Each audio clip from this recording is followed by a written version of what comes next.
최근에 혹시 영화관을 가셨나요? 예, 영화관. 그 중에 조금 지났지만 혹시 이터널스 보신 분 계신가요? 이터널스? 예, 많이는 없네요, 생각보다. 예. 저는 개인적으로 영화관을 가본 지 너무너무 오래됐습니다. 예, 너무 오래됐는데, 사실 이제 작년이죠. 작년에 이제 입국을 하면서 한국 오면 꼭 영화관을 가야지, 예, 기대를 갖고 왔는데, 이제 좀 코로나가 또 생기면서 사실 단 한 번도 아직까지 못 갔습니다. 저는 본래 이제 팝콘을 먹으러 가기 때문에 그걸 못 먹으면 굳이 영화관 갈 필요성을 못 느끼겠더라고요. 근데 어찌되었든 이번은 지난달이었죠. 보니까 이제 마블에서 새로운 또 뭐 시리즈라 해야 되나요? 이렇게 또 내놓았는데, 이 마블의 영화 특징이 하나가 있습니다.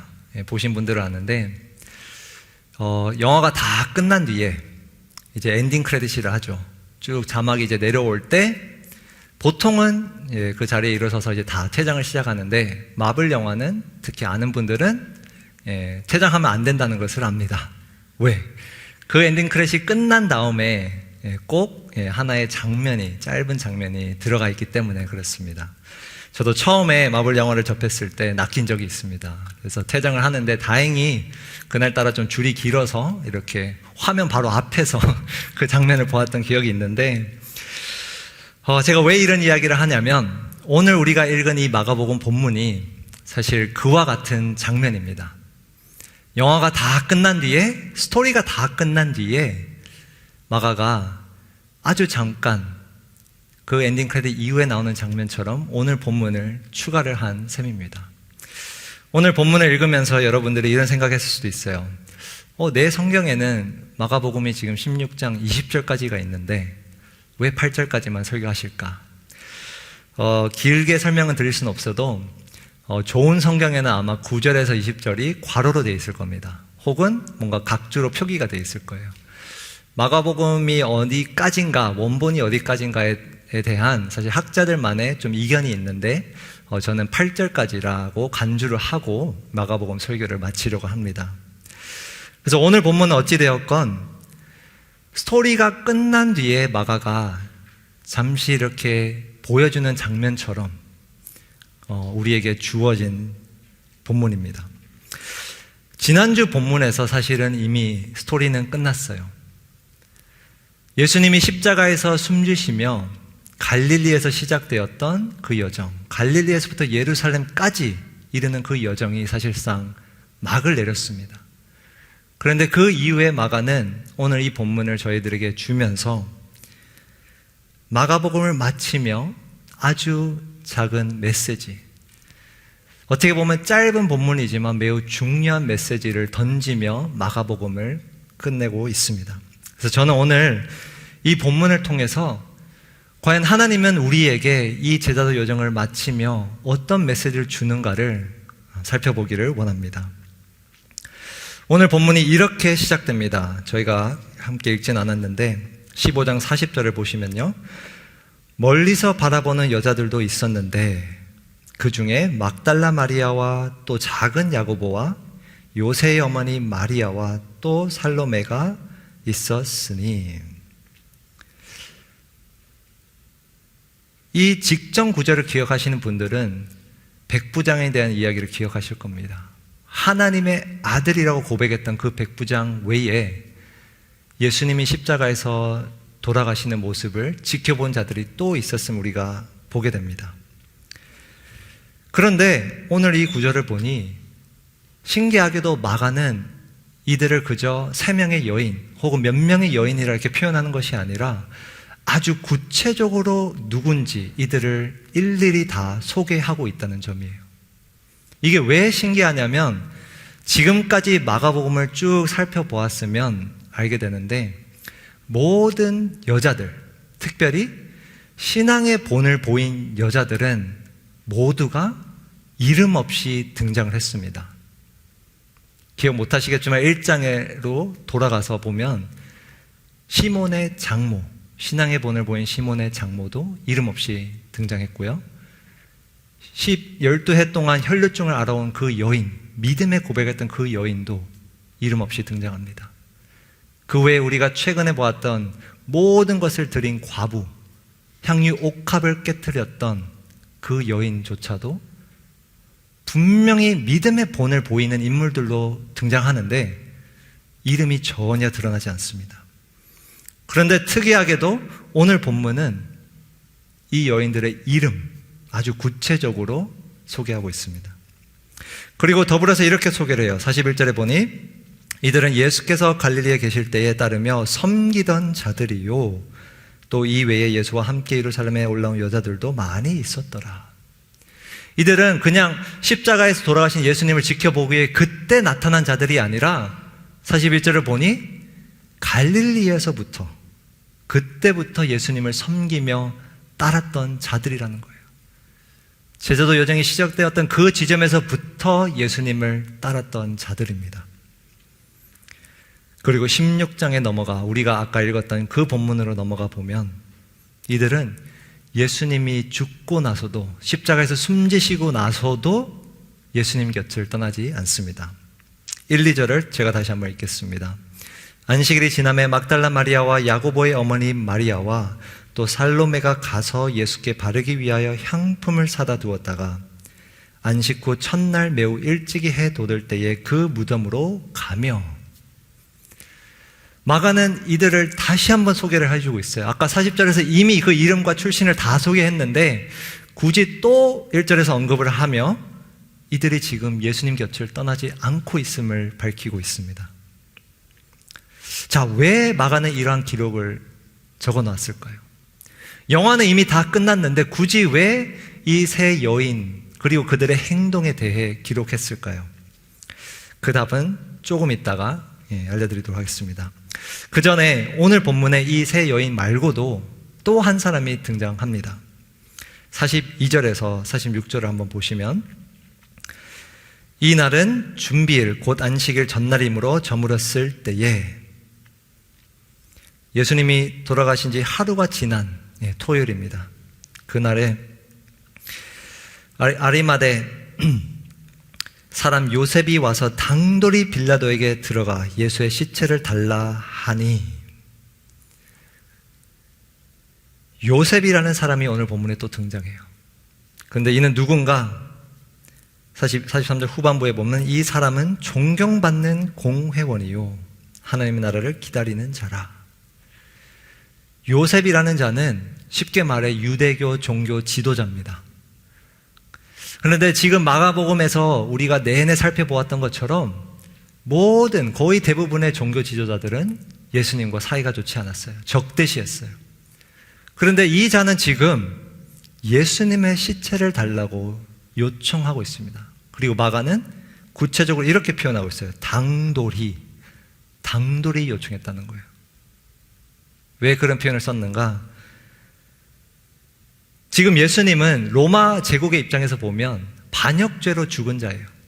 제일 끔찍한 형을 선고받고 죽은 자입니다. 그리고 유대교 지도자들 입장에서 보면 신성모독을 한 자로서 마땅히 죽어야 되는 자였어요. 그런데 지금 이 요셉이라는 종교 지도자는 자기 의회에서 마땅히 죽어야 된다고 선고 내린 자의 시체를 달라고 지금 요구하고 있는 거예요. 결코 용기 없이는 할 수 있는 요청이 아닙니다. 그런데 지금 이러한 요청을 그가 하고 있는 거예요. 당돌이. 자, 그런데 이 장면이 왜 중요한가? 어떤 의미인가? 요한복음에서 이 시체라는 단어가 유일하게 딱 한 번만 더 등장을 하는데요. 그게 언제였는가? 바로 6장입니다. 6장에서 침례 요한이 옥에 갇혔다가 참수를 당한 후에 29절에 6장 29절에 이렇게 기록하고 있습니다. 요한의 제자들이 듣고 와서 시체를 가져다가 장사하니라. 다시 한번 보십시오. 요한의 제자들이 듣고 와서 시체를 가져다가 장사하니라. 이 짧은 구절과 오늘 우리가 읽은 이 본문, 또 요셉의 이야기에서 차이점을 발견하시나요? 침례 요한은 그의 제자들이 그 시체를 가져다가 장사를 했습니다. 그런데 예수님은 그렇게 수많은 제자들이 있었는데 단 한 명도 나타나지 않고 종교 지도자가 한 명이 나와 그 시체를 요구하며 예수님을 장사합니다. 지금 제자들이 마땅히 해야 할 일, 오히려 제자들이 마땅히 당돌하게 나와서 그 시체를 요구해야 되는 그때에 요셉이라는 자가 등장하여 그 일을 하고 있습니다. 자, 다시 그 세 여인으로 이야기로 돌아가서 보면요, 16장 3절 4절로 바로 건너가 보시면 그들이 무덤에 딱 도착을 했어요. 예수님의 그 시체에 향품을 바르기 위해 도착을 했습니다. 그런데 아주 당황스러운 일을 겪습니다. 보니까 빈 무덤이에요. 아무도 없어요. 그리고 거기에 청년이 한 명이 앉아있죠. 자, 그런데 그 무덤에 들어가면서 이들이 3절에서 이렇게 이야기를 해요. 서로 말하되 누가 우리를 위하여 무덤 문에서 돌을 굴려주리요 하더니 눈을 들어본즉 벌써 돌이 굴려져 있는데 그 돌이 심히 크더라. 여러분, 이것도 조금 이상해요. 스토리상 돌은 이미 굴려져 있는데 이들이 이렇게 이야기를 하는 거예요. 3절에서 마치 혼잣말처럼 누가 우리를 위하여 무덤 문에서 돌을 굴려주리요 이렇게 질문하고 있는 거예요. 왜 이러한 말을 마가가 기록했을까요?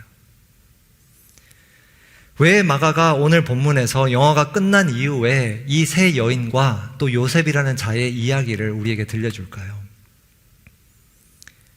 지금 여인들의 이 3절의 말을 우리가 들어보면 지금 이 돌을 굴려줘야 할 남자들이 없음을, 그것도 제자들이 없음을 이야기하고 있는 거예요. 제자들이 마땅히 그 시체를 당돌히 요구하고 또 마땅히 향품을 바르기 위하여 그 돌을 밀어서 들어가야 하는데 그들이 그 자리에 없다는 거예요. 마가는 그것을 강조하기 위하여 지금 이들의 이야기를 스토리가 다 끝난 뒤에 한 번 더 기록을 한 겁니다. 지금 마가는 마지막까지 12 제자들이 이곳에 있지 않음을, 제자 여정을 완주하지 못했음을 또 한 번 강조합니다. 여러분, 마가복음만큼 예수님의 제자들을 정말 어둡게 그린 복음서는 없습니다.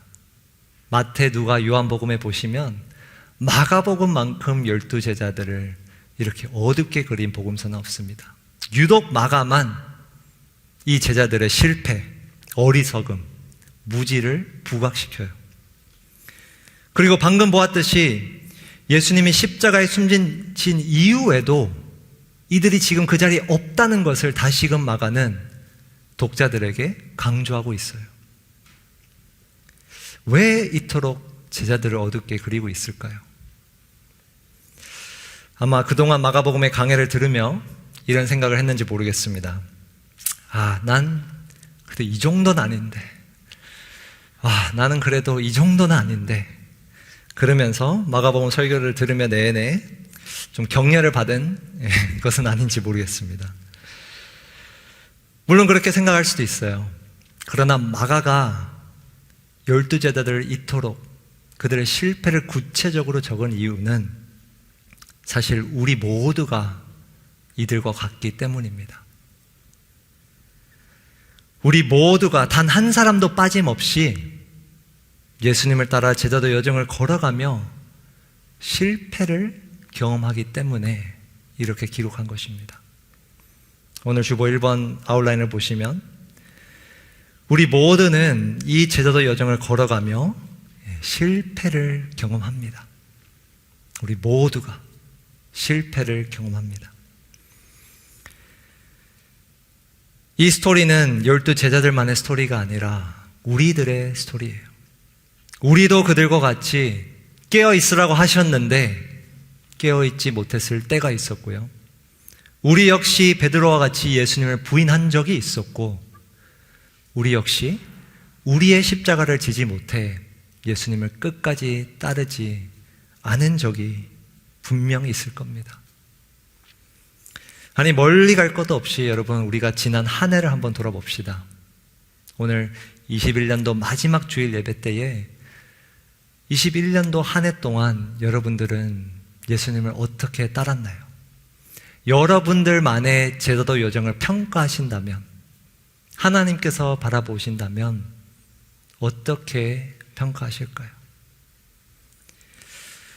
아마 우리 모두가 한 해만 돌아보더라도 이 제자들과 같이 실패한 경험들을 나눌 수 있을 겁니다.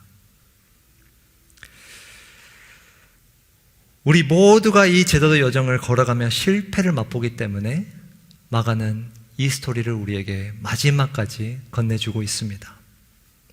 12 제자들은 어디에 있는가 도대체? 어디에 있는가?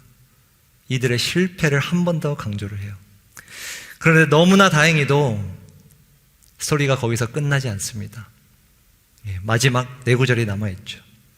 16장 5절에서 8절은 실패한 우리들에게 주시는 하나님의 희망적인 메시지가 담겨져 있습니다.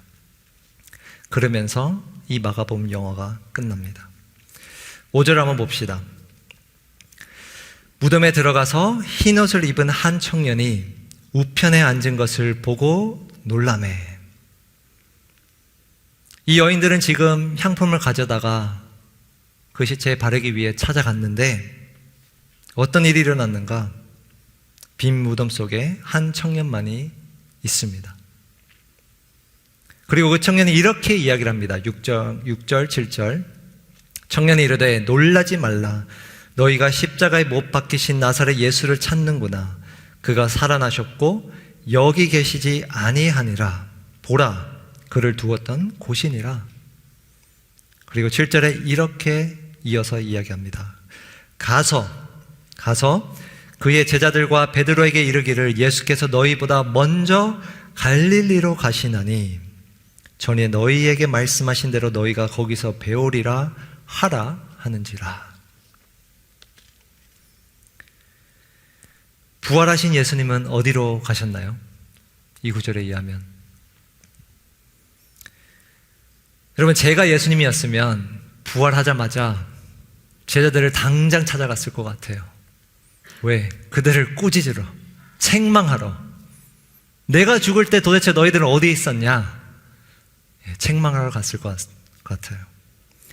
그런데 오늘 이 구절에 보니 예수님이 부활하시자마자 어디를 향해 가셨는가? 갈릴리로 가셨어요. 갈릴리. 여러분, 이 단어가 너무 중요합니다. 이 장소가 너무 중요해요. 왜? 갈릴리가 어딘가? 아까도 언급했지만 이 여정이 시작되었던 곳이에요. 제자도 여정이 시작되었던 그 장소가 바로 갈릴리입니다. 예수님이 처음 그 제자들을 부르실 때, 그리고 처음으로 사명을 주신 그 자리, 그리고 제자들이 처음으로 모든 것을 버리고 예수님을 따르겠다고 결단한 그 자리, 그 출발 장소가 바로 갈릴리입니다. 예수님은 의도적으로 이 갈릴리로 먼저 가신 거예요. 그리고 이 청년의 말에 의하면 이 제자들을 그곳으로 초대를 하시는 겁니다. 먼저 그곳에 가셔서 도착하셔서 제자들을 초대를 하는 거예요. 어떤 의미인가? 예수님은 실패를 경험한 그 제자들, 아니 완전히 실패한 그 제자들에게 지금 초대장을 내미시는 거예요. 이 여정이 출발되었던 그곳으로 가셔서 새롭게 이 여정을 떠날 수 있는 초대장, 달리 말하면 새로운 기회를 내밀어 주시는 겁니다. 여러분 7절을 한번 다시 보시면 이렇게 시작하죠. 가서 그의 제자들과 베드로에게 이르기를. 여러분 이것도 잘 관찰해 보시면 제자들과 누구예요? 베드로예요. 베드로. 그냥 제자들이라 해도 되는데 굳이 베드로가 언급돼요. 왜요? 우리가 잘 알지만 그나마 제자도 여정 가운데 끝까지 남은 제자가 베드로인데 그 역시도 실패했습니다. 아니 어떻게 보면은 실패의 대명사예요. 제자들 가운데서도 가장 크게 실패한 자입니다. 예수님을 3번이나 부인하고 예수님 곁을 끝까지 따르지 못한 그 베드로. 그런데 굳이 이 청년은 베드로라는 이름을 언급하면서 예수님이 먼저 갈릴리로 가셔서 기다리고 있다는 소식을 전하라고 이야기합니다. 지금 예수님은 실패한 베드로와 그 제자들과 그리고 실패한 우리들에게도 동일하게 새로운 기회를 주시는 겁니다.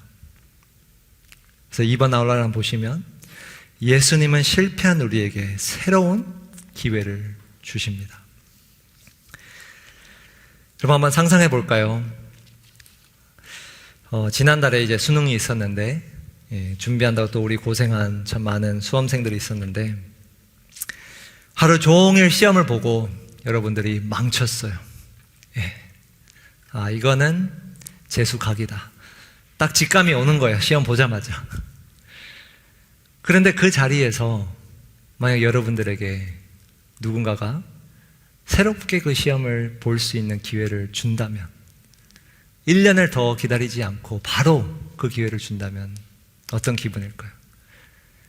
여러분들의 그 직장 면접을 앞두고 아니 그 면접을 본 이후에 난 떨어졌구나 직감했을 때에 누군가 새롭게 그 면접의 자리를 준다면 어떤 기분일까요? 자, 그런데 예수님은 오늘 우리에게 제자도 여정 가운데 실패한 우리에게 새로운 기회를 다시금 주시는 겁니다. 정말 마가복음이 8절까지라면 사실 마가복음에서는 예수님이 부활하신 이후의 그 사역, 그의 삶에 대해서 전혀 기록하지 않습니다. 이걸로 끝나요. 그가 제자들보다 먼저 갈릴리로 가셨다. 그러면서 마가복음이 8절에 이렇게 끝납니다. 여자들이 몹시 놀라 떨며 나와 무덤에서 도망하고 무서워하여 아무에게 아무 말도 하지 못하더라. 분명 이 세 여인은 임무를 받았어요. 부활하신 예수님이 지금 갈릴리로 가시고 있으니 제자들과 베드로에게 이 사실을 전하라. 그들도 갈릴리를 가도록 이 소식을 전하라. 자, 그런데 이들은 무서워하여 아무에게 아무 말도 하지 못했다 라는 문장으로 이 영화가 끝이 납니다. 왜 영화가 이렇게 끝날까? 왜 이토록 불길하게 끝날까?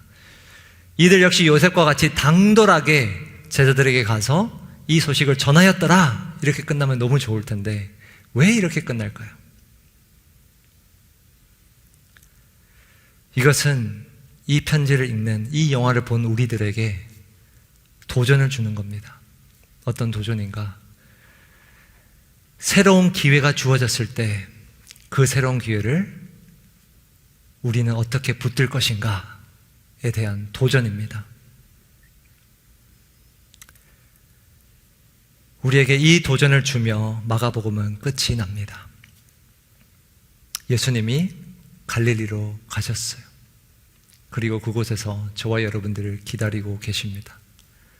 과연 우리는 그곳을 찾아가서 다시금 그 여정을 시작할 것인가에 대한 도전입니다.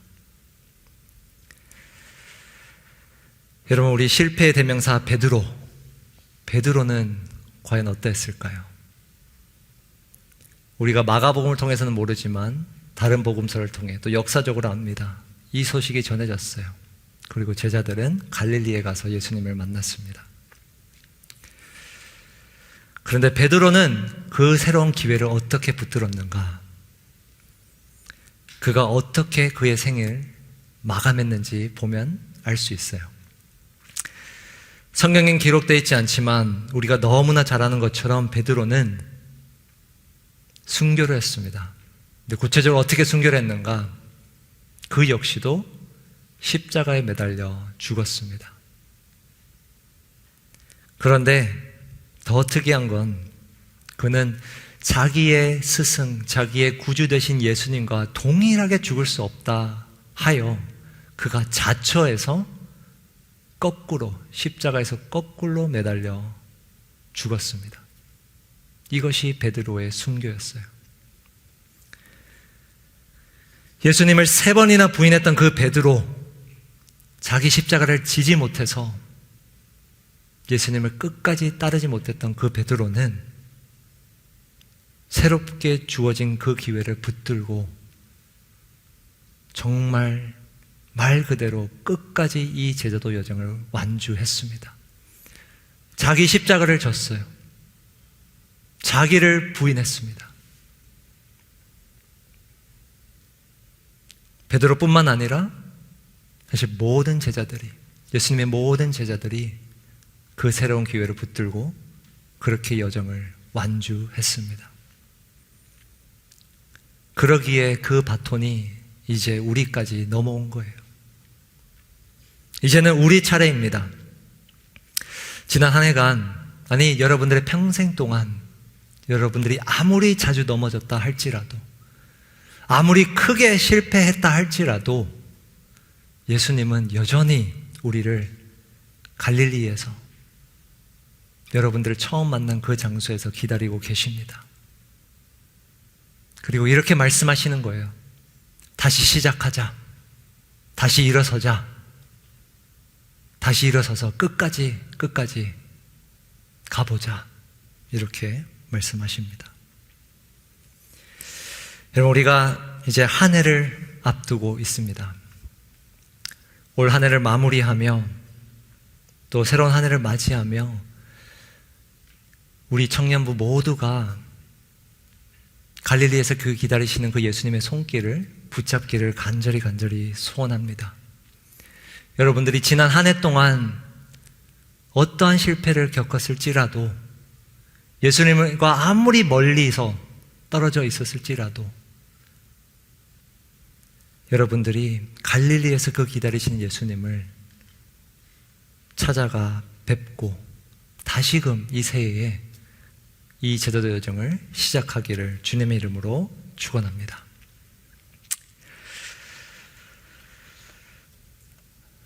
오늘 말씀 생각하면서 우리가 잠시 기도하면 좋겠는데요. 이 마가복음을 끝내며 이 마가복음 끝에 있는, 정말 엔딩 크레딧의 끝에 나와 있는 이 짧은 장면 가운데 우리를 한번 돌아보면 좋겠습니다. 그동안 여러분들이 12제자들의 이 실패하는 모습을 보며 어떻게 묵상했는지 모르겠지만 그들의 모습은 우리들의 모습입니다. 그들의 실패는 우리들의 실패이고 우리 또한 지금 넘어지지 않았다면 앞으로 넘어질 것입니다. 실패를 경험할 거예요. 그런데 그 실패가 한 번의 넘어짐이, 아니 수백 번의 넘어짐이 제자도 여정의 끝이 아닙니다. 예수님은 여전히 계속해서 넘어진 우리에게 손을 내미시며 다시 일어서라고, 내가 갈릴리에서 다시 기다리고 있다고 새로운 기회를 계속해서 주시고자 합니다. 이 시간 잠시 기도할 때 그 손을 내가 잡겠다고, 실패를 경험했지만 다시 일어서겠다고, 우리 한번 그러한 마음으로 이 시간 각자 한번 말씀 생각하며 기도하시겠습니다. 함께 기도하시겠습니다. 아버지, 말씀 가운데 함께 주옵소서. 정말 주님이 주시는 그 기회 가운데 우리가 다시금 일어설 수 있는 새로운 한 해가 되기를 간절히 소원합니다. 아버지, 정말 한 해 동안, 아니 그 이전에 우리가 아무리 자주 넘어졌다 할지라도 다시금 일어설 수 있는 힘을 주옵소서. 우리에게 늘 계속해서 새로운 기회를 주시는 그 주님의 손길을 붙잡는 우리 모든 청년들 되기를 원합니다. 우리의 실패가 끝이 아니라 다시금 일어설 수 있는 기회임을 아버지 보게 하여 주옵소서. 특별히 이 어려운 때에, 우리가 코로나 때에 낙심하지 않게 해주시고 주님을 따르는 것을 그저 자포자기하며 눌러앉는 것이 아니라, 넘어져 있는 채로 남아있는 것이 아니라 다시금 일어서게 해주시고 다시금 주님과 함께 나아갈 수 있도록 주님이 주옵소서.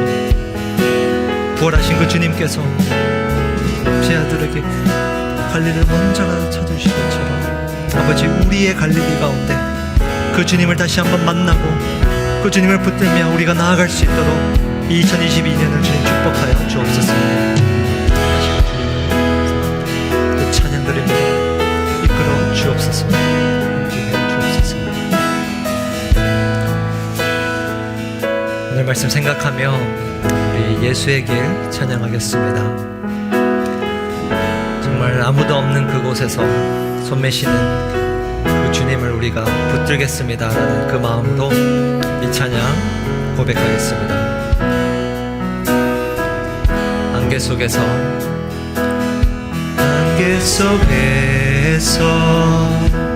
주님을 보내 아무도 없을 것 같던 그곳에서 손 내미셔서 나를 붙드네. 길 잃고 쓰러져 가던 그곳에서 주 말씀하시네. 내 손 잡으라고. 내가 곧 길이요 진리 생명이니 나 그 길을 보내. 주 예비하신 곳 다른 길로 돌아서지 하늘이 예수의 길 그 좁은 길 나는 건데 주 손잡고 그 무엇도 두렵지 않네. 주님 주신 약속 내게 있으니 세상의 길 그 험한 길 승리하네. 성령으로 그 무엇도 바라지 않네. 저 하늘에 내 소망 있으니. 안개 속에서 다시금 찬양하겠습니다. 안개 속에서 주님을 보내 아무도 없을 것 같던 그곳에서 손 내미셔서 나를 붙드네. 길 잃고 쓰러져 가던 그곳에서 주 말씀하시네. 내 손 잡으라고. 내가 곧 길이요 진리 생명이니 나 그 길을 보내. 주 예비하신 곳 다른 길로 돌아서지 하늘이 예수의 길 그 좁은 길 나는 건데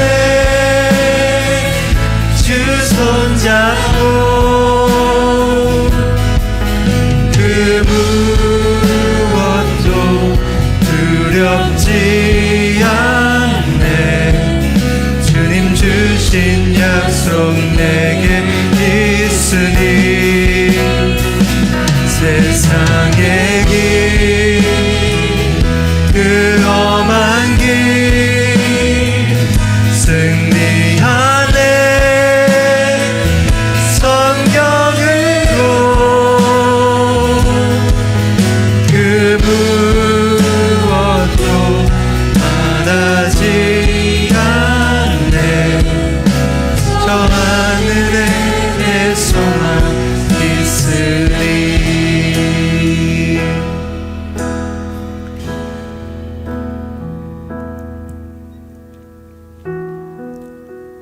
하나님 아버지, 지난 한 해를 2021년을 돌아봅니다. 여기 모인 우리 모든 청년들 각자 다른 삶을 또 각자 다른 경험을 했겠지만 한 사람도 빠짐없이 한 해 동안 넘어지고 또 실패하고 주님과 멀리 떨어져 지냈던 적이 있었음을 고백합니다. 주님, 마가복음 내내 드러났던 그 제자들의 실패가 우리의 실패요, 우리의 모습임을 보게 됩니다. 그러나 그 마가복음이 여기서 끝나지 아니하고 부활하신 그 주님이 갈릴리로 먼저 달려가셔서 우리를 처음 만나주신 그 장소에서 우리를 기다리고 있다는 놀라운 사실로 이 영화를 끝내주심에 감사드립니다. 하나님, 새해를 맞이하며 여기 모인 우리 모든 청년들 정말로 새로운 기회를 주시는 그 주님의 손을 잡고 다시금 일어서서 이 새해를 맞게 하여 주옵소서. 실패해서 넘어진 채로 낙담하여 자포자기하여 머물렀던 자들이 있다면 그들을 다시 한번 일으켜 세워주시고 다시금 이 제자도 여정을 시작할 수 있도록 주님 축복하여 주옵소서. 그래서 22년도에는 우리가 이 시점에서 한 해를 돌아봤을 때는 내가 주님을 그래도 더 가까이 따르고 있구나, 주님과 더 함께하며 한 해를 보냈구나라는 고백이 있을 수 있도록 이 새로운 한 해를 축복하여 주옵소서. 그렇게 우리를, 실패한 우리를 긍휼히 여겨주시고 은혜로 손 내밀어 주시는 그 예수님의 이름으로 이 모든 말씀 기도 드립니다.